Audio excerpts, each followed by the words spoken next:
Greetings, my sports to the bone people. Welcome back to another video. So in this one, there are a couple of things that I want to quickly address. Oshane Thomas, he seems as if he's working his way back into the cricketing world. You understand? When Oshane Thomas burst on the scene, there was a lot of excitement. Now he will be representing the Leeward Islands team in the Super 50. And yesterday when I gave you guys the players that have been signed by the different teams, I didn't give you a little statement that was made by Oshane Thomas. Very interesting. Seems as if he's serious about his cricket. Seems as if he's ready to get his career back on track. So we're going to take a look at that. Plus, a couple days ago, there was an article that I saw on, I think it was the Guyana Times. I didn't get a chance to go into it because of the West Indies ODI qualifying games. You understand? Which I must say not going too well. And he was talking about a couple of players that are currently representing West Indies. Romario Shepherd, Kemo Paul, and Rutherford, who is not representing us now. And Sarwan was talking about why they weren't given contracts. So we'll take a look at that, and we'll take a look at it at a wider scale, because probably this is the reason why a couple of other guys, from Trinidad, Jamaica, Leewards, whatever the case is, did not sign contracts. So when I gave out the squads for the different teams yesterday, probably you were listening for a player that you think is a prominent player or should be a prominent player in a particular team, but you didn't hear the name. It's a possibility that because they are well sought after around the world, where T20 cricket is concerned, they did not sign. So I will shed some more light on that. So just give a listening ear until the end and hit that subscribe button, right? Also make sure you leave a comment in the comment section.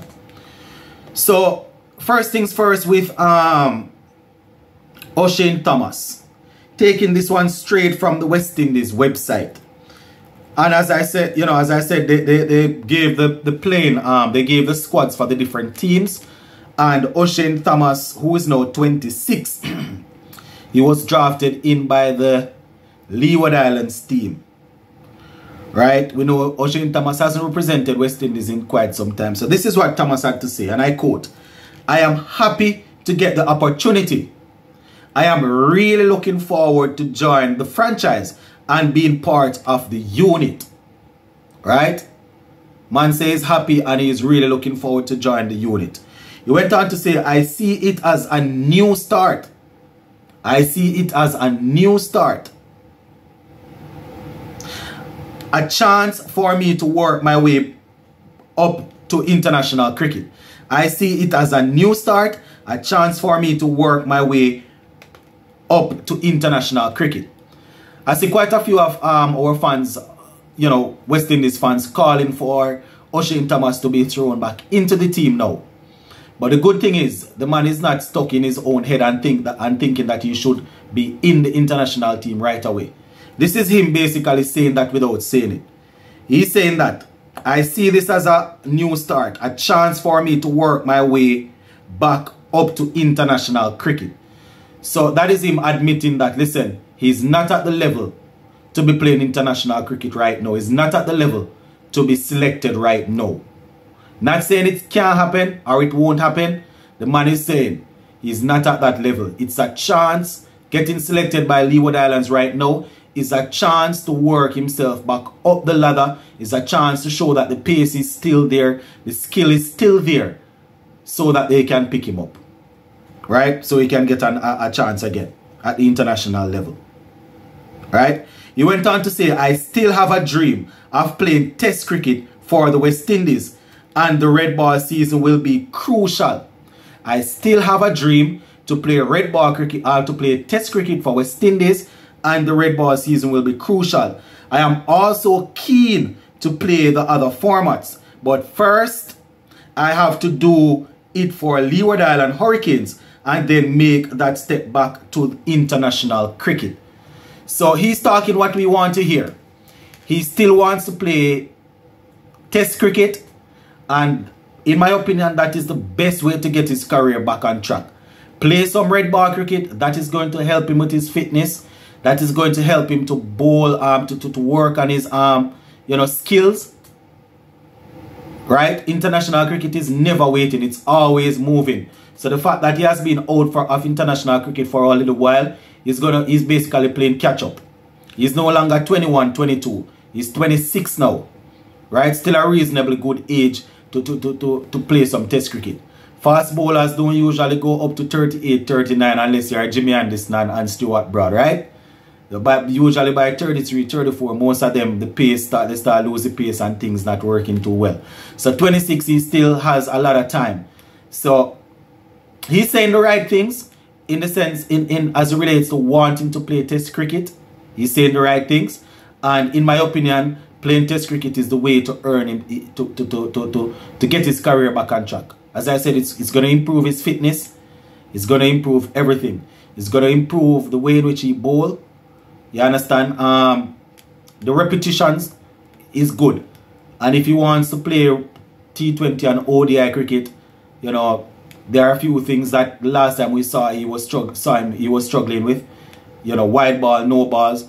You know, test cricket, red ball cricket on a whole is a good way to work yourself back into a good rhythm. So, you know, that's good to hear where Oshane Thomas is concerned. Quite a few people have been asking, so I just decided that I would use, this video to really address what's happening. And that's how we like to hear when the players come out and let us know what's happening. So, seems as if he's in a good frame of mind right there.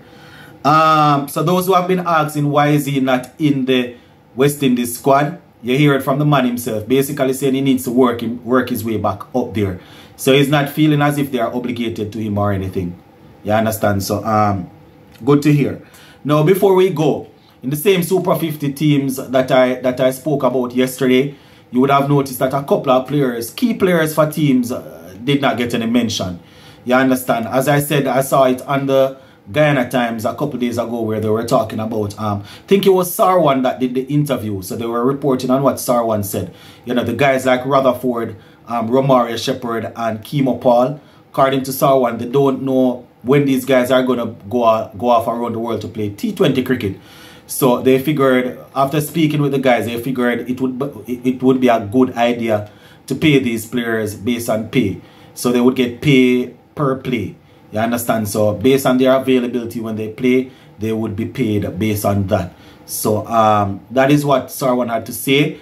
And I am assuming it's the same thing for the Nicholas Pooran and these guys and the Akeal Hussains of the world. You understand? I don't remember if Akeal Hussain is on the list there for Trinidad and Tobago. But Nicholas Pooran and you know, these guys that are always wanted around the world. Probably it's the same thing for Fabian Allen. Don't know if where Jamaica cricket is concerned, they have left him out fully, or they have arranged to do something like this. You know, when it comes on to Jamaica, we don't really get any news where the cricket is concerned. You understand? There is no entity there covering it. Couple of the other teams, you know, you have people covering it. For example, when I want information about Guyana cricket, you know, I look at the Guyana Chronicles, I look at the Guyana Times, I look at the newsroom, you understand, and Brandon who operates Crick Nation, you know, usually has some good information, you know, so it's really strange, it's strange, you understand, but let us see how it will go. Based on my understanding, this is why the players, some of the top players weren't you know, named in the squad. So go and leave it right there for now. Sports to the bone, keeping it informed. Big up.